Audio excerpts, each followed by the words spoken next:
वक्त सब कुछ सिखा देता है, लोगों के बिना रहना भी और लोगों के बिना जीना भी। दर्द भी उन्हीं को मिलते हैं जो हर रिश्ता दिल से निभाते हैं। मतलबी होना तो इंसान की फितरत है। बारिश रुक जाने के बाद तो छतरी भी बोझ लगने लगती है। अकेले हो तो विचारों पर काबू रखो और सबके साथ हो तो जुबान पर काबू रखो। रुलाया ना कर हर बात ऐ जिंदगी, जरूरी नहीं सबकी किस्मत में चुप कराने वाली हो। आप कितने भी अच्छे इंसान क्यों ना हो, आप हमेशा किसी की कहानी में बुरे जरूर होते हैं। वक्त भी हैरान है, इतनी जल्दी तो मैं भी नहीं बदलता जितनी जल्दी हम लोग बदलते हैं। कोई तराजू नहीं होता रिश्तों को तौलने के लिए, परवाह बताती है कि ख्याल का पलड़ा कितना भारी है। किसी भी व्यक्ति की सहनशीलता एक खींचे हुए रबर की तरह होती है। एक सीमा से ज्यादा खींचे जाने पर उसका टूटना तय है। इतिहास कहता है कि कल सुख था, विज्ञान कहता है कि कल सुख होगा, लेकिन पता है धर्म क्या कहता है? अगर मन सच्चा और दिल अच्छा है तो हर रोज सुख होगा। आदत थी मेरी सबसे हंसकर बोलना, मेरा शौक ही मुझे बदनाम कर गया। श्री कृष्ण कहते हैं खोई हुई दौलत, भूली हुई विद्या फिर से लौट सकते हैं, पर क्या खोया हुआ समय कभी लौटता है? नहीं। सारी जिंदगी रखा है रिश्तों का भर्म मैंने, लेकिन सच तो ये है कि खुद के सिवा कोई अपना नहीं होता। संसार में सुई बनकर रहें, कैंची बनकर नहीं। सुई दो को एक कर देती है और कैंची एक को दो कर देती है। व्यक्ति क्या है ये महत्वपूर्ण नहीं है, परंतु व्यक्ति में क्या है ये बहुत महत्वपूर्ण है। लोगों का मुंह बंद करवाने से अच्छा है अपने कान बंद कर लो, जिंदगी बेहतर बन जाएगी। श्री कृष्ण कहते हैं जीवन में समस्याओं से कौन घिरा रहना चाहता है, कौन कठिनाइयों से घिरा रहना चाहता है? कोई नहीं। आप भी ऐसा नहीं चाहोगे तो ऐसा करने के लिए आप क्या करते हैं? ऐसा करने के लिए अधिकतर लोग कठिनाइयों से दूर भागते हैं, समस्याओं से दूर रहते हैं, और यही आप सबसे बड़ी भूल कर बैठते हैं। समस्या जंगली पशु के समान होती है, जिससे आप जितना दूर भागेंगे वो उतना ही विकराल रूप धारण कर लेगा और अंततः आपका अंत कर देगा। तो इस समस्या से कैसे बचा जाए? और इस समस्या का हल है कि आप अपने परिश्रम से, अपनी लगन से, अपनी दृढ़ता से समस्या का हल ढूंढना होगा। यदि नाविक को कुशल खेवैया बनना है तो वो शांत समुद्र में नहीं बन सकता, उसे तो तूफान का सामना करना ही होगा। श्री कृष्ण कहते हैं कि इतिहास गवाह है कि जिसकी बराबरी नहीं की जा सकती उसकी बदनामी शुरू कर दी जाती है। समय एक नदी की तरह है, हम एक ही पानी को दोबारा नहीं छू सकते। जो धारा बह चुकी है वह फिर कभी नहीं आएगी। संभल के रहो ऐसे लोगों से जिनके दिल में भी दिमाग होता है। कोई भी इंसान ऐसे ही अपने आप नहीं बदलता। जिंदगी में कुछ ऐसे हादसे हो जाते हैं जो इंसान को बदलने पर मजबूर कर देते हैं। किसी ने एक संत से पूछा गुस्सा क्या है? संत ने बहुत अच्छा जवाब दिया, किसी और की गलती की सजा खुद को देना।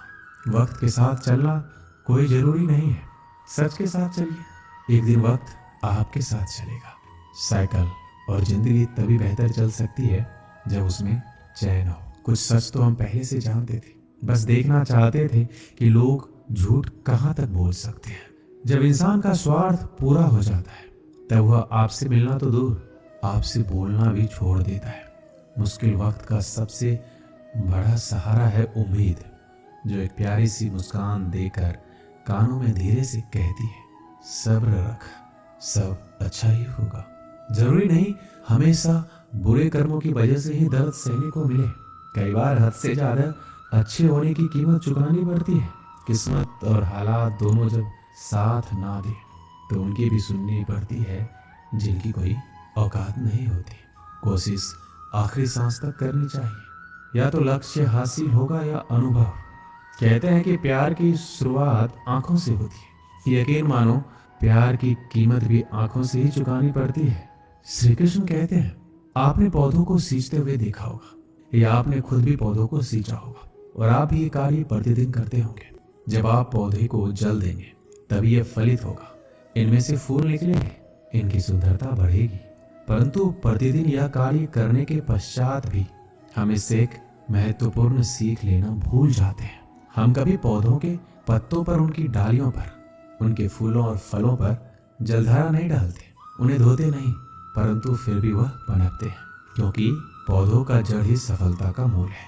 यदि आप एक बार में अनेक कार्य करने जाएंगे तो आपको एक कार्य में भी सफलता नहीं मिलेगी, परंतु यदि आप बुद्धिमता से, दृढ़ मन से एक कार्य साधेंगे तो एकाएक स्वतः ही सारे कार्य सफल हो जाएंगे। जो आपका मूल है, जहां से आपको सिंचाई मिल रही है, यदि आपने उसी जड़ को छोड़ दिया तो एक सूखे पौधे की भांति आप भी सूख कर गिर जाएंगे और अपना अस्तित्व खो बैठेंगे।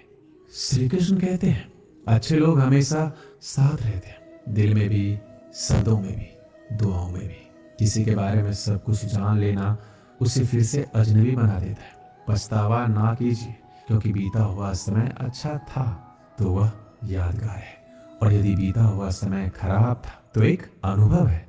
परिस्थितियां हमारे लिए समस्या नहीं बनती, समस्या तो तब बनती है जब हमें परिस्थितियों से निपटना नहीं आता है। पता नहीं लोग दूसरों को उदास करके खुद कैसे खुश रह लेते हैं। रिश्ता चाहे कितना भी क्यों ना बिगड़ा हो, अगर सुधारना चाहो तो सब कुछ सही हो सकता है। रुलाते तो सभी हैं, लेकिन अगर कोई तुम्हारे लिए खुद रो पड़े तो उसे कभी खुद से दूर मत होने देना। इंसान कब बदल जाता है पता ही नहीं चलता, और हम ये सोचते रह जाते हैं कि आखिर हमने गलती कहाँ की है। जिंदगी में 3 लोगों को कभी मत भूलना। एक तो वो जो मुसीबत में साथ देते हैं, एक वो जो मुसीबत में साथ छोड़ देते हैं, और एक वो जो मुसीबत में आपको डालते हैं। जब लोग आपकी बुराई करें तो बिल्कुल परेशान ना हो, वास्तव में वह लोग आपको महत्व देने का कोई रास्ता जानते ही नहीं है। श्री कृष्ण कहते हैं, जीवन में सभी केवल सफल होना चाहते हैं, केवल विजय चाहते हैं। कोई भी पराजित नहीं होना चाहता, कोई भी असफल नहीं होना चाहता, कोई भी नहीं चाहता कि उसके प्रयास व्यर्थ जाए। यदि एक दृष्टिकोण से देखा जाए तो ये उचित भी है, परंतु असफलता में भी एक अच्छी बात छुपी होती है। मैं बताता हूँ, सफलता आपका परिचय संसार को देती है, विजय के पश्चात संसार आपको जानने लगता है, और असफलता आपका परिचय संसार से करवाती है। पराजय के पश्चात आप अपने जीवन को जानने लगते हैं। इसलिए सफलता और असफलता से घबराए नहीं। यदि आपकी सोच सकारात्मक रहेगी तो यही सफलता, यही पराजय आपको और अधिक शक्तिशाली बनाकर प्रस्तुत करेगी और जीवन में विजयी बनाएगी। श्री कृष्ण कहते हैं, तारीफ एक ऐसा चंदन है जिससे दूसरों को लगाए तो आपके हाथ अपने आप महकेंगे। समझने वाले तो खामोशी भी समझ लेते हैं, और ना समझने वाले तो जज्बातों का भी मजाक बना देते हैं। जो आपकी खुशी में अपना दर्द भूल जाए, उस इंसान से ज्यादा आपको कोई प्यार नहीं कर सकता। ये जिंदगी तमन्नाओं का गुलदस्ता ही तो है, कुछ महकती है, कुछ मुरझाती है, कुछ चुप जाती है। खुद को अच्छा बना लीजिए, दुनिया से एक बुरा इंसान कम हो जाएगा। भरोसा सब पे करो, लेकिन सावधानी के साथ, क्योंकि कभी कभी खुद के दांत ही जीभ को काट लेते हैं। जिंदगी की रफ्तार बहुत तेज है, सुबह का दुख शाम को पुराना हो जाता है। कोई भी व्यक्ति इस संसार में हमारा दोस्त या दुश्मन बनकर नहीं आता है, हमारा व्यवहार ही लोगों को दोस्त और दुश्मन बनाता है।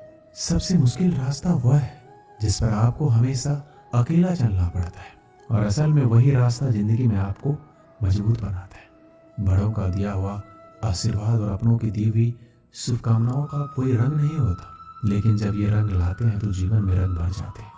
श्री कृष्ण कहते हैं, कभी कभी हमें लगता है हमारे अपने, हमारे हितैषी, हमारे माता पिता को हमारे मन की बात ही नहीं समझ आ रही है, जैसे उन्हें हमारे हर कार्य, हर निर्णय में खोट दिखाई दे रहा है, और ऐसे में हम विद्रोह कर बैठते हैं। ऐसी अवस्था में हमें वही अच्छा लगने लगता है जो हमारे मन की बातों का समर्थन करे। हम उसे ही अपना हितैषी समझ लेते हैं, परंतु जो आपसे मीठी बातें कर रहा हो वो आपका हितैषी है, यह आवश्यक नहीं है। कुछ विषैले फूल बड़े सुंदर दिखते हैं, कुछ विषैले फल असाधारण रूप से बड़े स्वादिष्ट होते हैं, और ये भी आवश्यक नहीं कि हमारे रोगों का निदान करने वाली औषधि सदी मीठी हो। इसलिए विष और औषधि में अंतर को परखने का प्रयास करें। हो सकता है जो आपके हित की बात कर रहा हो वो आपको संकट के गर्त में ले जा रहा हो। श्री कृष्ण कहते हैं कि बात बात पर आवेश में ना आए। हो सकता है कि आपके माता पिता की कड़वी बातों में आपका हित छिपा हो, और माता पिता को भी प्रयास करना चाहिए। यदि उनकी संतान अनुचित निर्णय ले रही है तो उसके अनुचित होने का भान प्रेम से समझाना है, दबाव और शासन से नहीं, क्योंकि कभी कभी कटु शब्द और कटु वचन अनुचित निर्णय को और पक्का कर देता है। श्री कृष्ण कहते हैं, पानी समुद्र में हुई आंखों में गहराई दोनों में होती है। खुशी के लिए काम करोगे तो खुशी नहीं मिलेगी, मगर खुश होकर काम करोगे तो खुशी जरूर मिलेगी। कुछ रिश्ते बस निभाने के होते हैं और कुछ जताने के लिए। खुशियों का कोई रास्ता नहीं है, खुश रहना ही रास्ता है। अपना वजूद ऐसे बनाओ कि कोई आपको छोड़े तो आपको कभी भुला ना सके। हमारी समस्या का समाधान केवल हमारे पास है, दूसरों के पास क्या है? दूसरों के पास तो केवल सुझाव है। जीवन में प्रयास सदैव कीजिए, लक्ष्य या अनुभव दोनों ही अमूल्य है। अहंकार की बीमारी शराब जैसी होती है, खुद को छोड़कर सबको पता चलता है कि इसको चढ़ गई है। बस सिर्फ हंसते रहो, दुनिया वाले सोचते ही रहेंगे कि इसको कौन सा सुख मिल गया है। सफलता की पोशाक कभी तैयार नहीं मिलती है, इसे बनाने के लिए क्या जरूरी है? मेहनत का हुनर। खुश रहना चाहते हो तो 5 बातों पर ध्यान दो। पहला, बीते हुए वक्त को भूल जाओ। दूसरा, वर्तमान में जियो। तीसरा, भविष्य की चिंता ना करो। चौथा, खुद की तुलना दूसरों से करना बंद कर दो। और 5वां, अपने काम को टालना बंद करो। ये आवश्यक है। श्री कृष्ण कहते हैं, हम सभी बचपन से ये सुनते आए हैं कि अच्छे मित्र हमारे जीवन को पूर्णतः परिवर्तित कर सकते हैं। परंतु कौन? जिनसे आप प्रश्न पूछें और वो मित्र बिना किसी पक्षपात के, भय रहित होकर, बिना किसी लालच के आपको उचित उत्तर दें। परंतु सबके समक्ष ये समस्या आ जाती है कि आज के समय में ऐसे मित्र मिलना दुर्लभ है, वो तो होते ही नहीं। परंतु आपको मैं एक बात बता दूं, हम सबके पास भी एक ऐसा मित्र होता है, बस हम उसे पहचान ही नहीं पाते। वो है दर्पण। दर्पण के समक्ष खड़े होकर आप स्वयं से पूछिए कि यदि आज आपका अंतिम दिन होता तो क्या आप वही करते जो आप कर रहे थे? आपको उत्तर मिले या ना मिले, परंतु आपकी दिशा अवश्य बदले। इसलिए आपसे अतिरिक्त आपका सबसे घनिष्ठ मित्र, सबसे अच्छा मित्र कोई नहीं है। श्री कृष्ण कहते हैं, सब कुछ सहन करना भी चाहिए, क्योंकि हमें भी ऐसी बहुत सी कमियां हैं जिन्हें दूसरे सहन करते हैं। अज्ञानी व्यक्ति गलती छुपाकर बड़ा बनता है और ज्ञानी व्यक्ति गलती मिटाकर बड़ा बनता है। ये मौत भी बड़ी अजीब चीज है। एक दिन मरने के लिए पूरी जिंदगी जीना पड़ता है। किस्मत हमारे हाथ में नहीं, पर फैसले तो हमारे हाथ में है। किस्मत हमारे फैसलों को नहीं बदल सकती, पर फैसले हमारी किस्मत बदल सकती है। हर चीज अपने वक्त पर। बस एक प्यार है जो कभी बूढ़ा नहीं होता। जीवन में ज्यादा रिश्ते होना जरूरी नहीं है, जो रिश्ते हैं उनमें जीवन होना जरूरी है। सच के लिए लड़ने का हुनर सीख लो, क्योंकि कुछ सांपों के डर से शेर जंगल छोड़कर नहीं जाते। ये जिंदगी है, यहाँ पीठ पीछे छुरा मारने वालों को निर्दोष और भरोसा करने वालों को दोषी मानते। श्री कृष्ण कहते हैं, हम सब शीघ्र ही सफलता चाहते हैं, ढेर सारी संपत्ति और सुख चाहते हैं। ऐसे में हम कई बार छोटे मार्गों को चयन कर लेते हैं, वो मार्ग जिनमें परिश्रम नहीं होता, जिनमें होता है तो केवल छल, कुटिलता और भाग्य का सहारा। जैसे कि जुआ।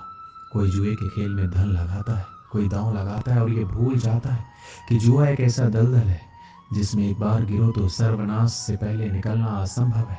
यदि आप जीतते हैं तो जीतने की भूख बढ़ जाएगी। यदि आप कुछ हार बैठे तो उसे पुनः पाने के लिए आप फिर से खेलेंगे। मनुष्य को यह आभास ही नहीं होता कि अपनी संपत्ति के साथ वो अपनी मानवता, अपने संस्कार, अपने धर्म और अपना उत्तरदायित्व सभी जुए की भेंट चढ़ा देता है। इसलिए कुछ पाना है तो परिश्रम से पाओ। अगर कुछ जुए में जीता भी तो वो उतना ही शीघ्र खो दोगे, क्योंकि उसे परिश्रम से नहीं पाया गया है और उसकी रक्षा करने के लिए आपके मन में स्वाभाविक प्रयास भी नहीं होंगे। एक गांव में एक आलसी आदमी रहता था। वह कुछ काम धाम नहीं करता था, बस दिन भर निठल्ला बैठकर सोचता रहता कि किस तरह कुछ खाने को मिल जाए। एक दिन वह यूं ही घूमते घूमते आम के एक बाग में पहुंच गया। वहां रसीले आमों से लदे कई पेड़ थे। रसीले आम देख उसके मुंह में पानी आ गया और आम तोड़ने वह एक पेड़ पर चढ़ गया। लेकिन जैसे ही वह पेड़ पर चढ़ा, बाग का मालिक वहां पहुंचा। बाग के मालिक को देख आलसी आदमी डर गया और जैसे तैसे पेड़ से उतरकर वहां से भाग खड़ा हुआ। भागते भागते वह गांव के बाहर स्थित जंगल में जा पहुंचा। वह बुरी तरह से थक गया था, इसलिए एक पेड़ के नीचे बैठकर सुस्ताने लगा। तभी उसकी नजर एक लोमड़ी पर पड़ी। उस लोमड़ी की एक टांग टूटी हुई थी और वह लगड़ाकर चल रही थी। लोमड़ी को देख आलसी आदमी सोचने लगा कि ऐसी हालत में भी इस जंगली जानवरों से भरे जंगल में लोमड़ी कैसे बच गई? इसका अब तक शिकार कैसे नहीं हुआ? जिज्ञासा में वह एक पेड़ पर चढ़ गया और वहां बैठकर देखने लगा कि अब लोमड़ी के साथ क्या होगा। कुछ ही पल बीते थे कि पूरा जंगल शेर की दहाड़ से गूंज उठा, जिसे सुनकर सारे जानवर डरकर भागने लगे। लेकिन लोमड़ी अपनी टूटी टांग के साथ भाग नहीं सकती थी, वह वहीं खड़ी रही। शेर लोमड़ी के पास आने लगा। आलसी आदमी ने सोचा कि अब शेर लोमड़ी को मारकर खा जाएगा, लेकिन आगे जो हुआ वह कुछ अजीब था। शेर लोमड़ी के पास पहुंचकर खड़ा हो गया। उसके मुंह में एक मांस का टुकड़ा था, जिसे उसने लोमड़ी के सामने गिरा दिया। लोमड़ी उस मांस के टुकड़े को खाने लगी। थोड़ी देर बाद शेर वहां से चला गया। यह घटना देखकर आलसी आदमी सोचने लगा कि भगवान सच में सर्वसर्वा है। उसने धरती के समस्त प्राणियों के लिए, चाहे वह जानवर हो या इंसान, खाने पीने का प्रबंध करके रखा है। वह अपने घर लौट आया। घर आकर वह 3 से 4 दिन तक बिस्तर पर लेटकर प्रतीक्षा करने लगा कि जैसे भगवान ने शेर के द्वारा लोमड़ी के लिए भोजन भिजवाया था, वैसे ही उसके लिए कोई ना कोई खाने पीने का सामान ले आएगा। लेकिन ऐसा कुछ नहीं हुआ। भूख से उसके हालात खराब होने लगे। आखिरकार उसे घर से बाहर निकलना ही पड़ा। घर के बाहर उसे एक पेड़ के नीचे बैठे हुए बाबा दिखाई पड़े। वह उनके पास गया और जंगल का सारा वृत्तांत सुनाते हुए बोला, बाबा जी, भगवान मेरे साथ ऐसा क्यों कर रहे हैं? उनके पास जानवरों के लिए भोजन का प्रबंध है, लेकिन इंसानों के लिए क्यों नहीं? बाबा जी ने उत्तर दिया, बेटा ऐसी बात नहीं है। भगवान के पास सारे प्रबंध है, दूसरों की तरह तुम्हारे लिए भी। लेकिन बात यह है, वो तुम्हें लोमड़ी नहीं, शेर बनाना चाहते हैं। दोस्तों, इस कहानी से हमें यही सीख मिलती है कि हम सब के भीतर क्षमताओं का असीम भंडार है। बस अपनी अज्ञानतावश हम उन्हें पहचान नहीं पाते और स्वयं को कामचोर समझकर दूसरों की सहायता की प्रतीक्षा करते रहते हैं। स्वयं की क्षमता पहचानिए, दूसरों की सहायता की प्रतीक्षा मत कीजिए। इतने सक्षम बनिए कि आप दूसरों की सहायता कर सकें। दोस्तों, इस वीडियो में बस इतना ही। मिलते हैं अगली वीडियो में। अपना ख्याल रखिएगा। जय श्री कृष्णा।